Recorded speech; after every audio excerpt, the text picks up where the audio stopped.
My people, welcome to our channel.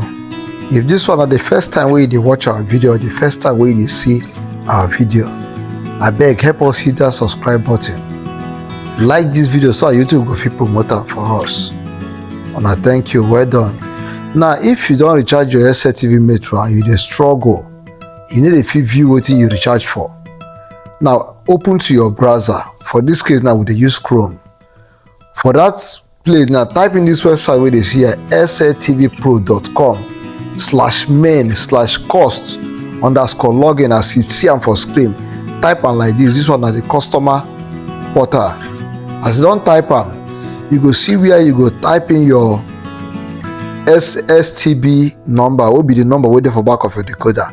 As you don type am finish, for the place wey you suppose enter your pass, wetin you go type in there na SLTV Metro. All of them go be for small letter, for chickle letter, small letter. Type am like that for small letter.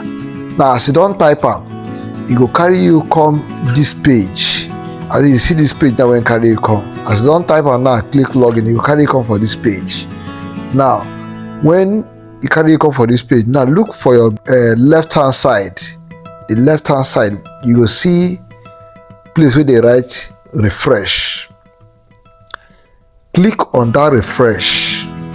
Now if you click on that refresh, check the bottom right. Check the bottom right, you go see where they write refresh. Now tap on that refresh, you go see message wey go display, which is refresh XTB successfully.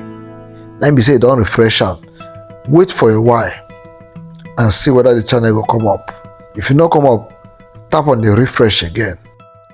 Abeg no forget to like this video. Abeg hit that subscribe button. Now one way wey you go take support us. Thank you for watching. We go bring you more and more videos for this our channel.